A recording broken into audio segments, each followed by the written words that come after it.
Kugira ngo unanuke vuba kandi byihuse ugomba kurira ku masaha nyayo, amasaha yagufasha kunanuka byihuse. Ni amasaha ngiye kukugezaho rero muri iyi video uburyo wafasha umubiri wawe gutakaza ibiro byihuse kandi bikaramba, ukoresheje kumenya amasaha yo kuriraho n'amasaha yo kutariraho.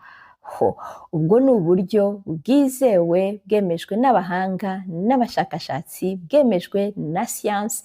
Ntabwo ari twa dufu two kwa Mukandori, Mukansanga cyangwa se Doroteya, hoya, ni ibintu byemejwe n'abahanga.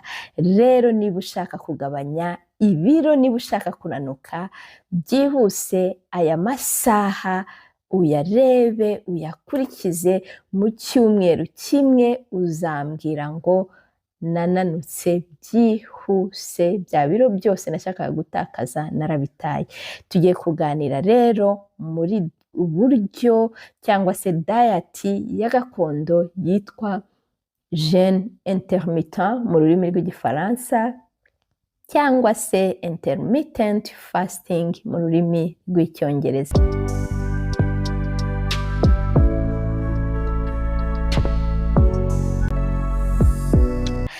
Iyo jeûne intermittent ni uburyo bwa gakondo, diet ya gakondo yo kumenya amasaha yo kugira ngo ugaburire umubiri wawe, kandi ukamenya n'amasaha yo kugira ngo umubiri wawe uruhuke, utakaze ibyo biro neza na stress rwose, bikagenda byihuse. Rero iyo diet kuyitangira habaho metode wakoresha, metode eshatu. Metode ya mbere yoroshye ni metode ya 16-8. Iyo metode ya 16-8 ni metode urya ibiryo byawe byose mu masaha 8 gusa, noneho ukareka umubiri ukaruhuka mu masaha 16. Ariko ntugire ubwoba ngo 16 ni menshi, nta kintu uriye ushyize mu kanwa, kuko muri ayo masaha 16 harimo na ya masaha uri mu buriri uryamye. Urumva ko biroroshye. Ni urugero, ushobora kuvuga ngo ndarya saa 6 kugeza saa 2 z'ijoro, noneho nyuma ya saa 2 z'ijoro nta kintu nshyira mu kanwa kuzageza nanone undi munsi ukurikiye saa 6. Urumva ko kuva mu gitondo kugera saa 6 niba nta kintu urashyira mu kanwa, nimba wari umenyereye gufata ikintu mu gitondo ubyutse, nta kintu uri bufate, icyo kintu cya mu gitondo uragifata saa 6. Ndongera nsubiremo, metode ya 16-8 ni ukurya ibiryo byawe mu masaha 8, noneho ukareka umubiri ukaruhuka amasaha 16. Urugero nanone nari naguhaye ndarusubiramo, tuvuge ngo urarya ibiryo byawe kuva saa 6 z'amanywa kugeza saa 2. Noneho nyuma ya saa 2 ntugire ikintu wongera gushyira mu kanwa kuzageza ejo saa 6. Ubwo ni uburyo bworoshye.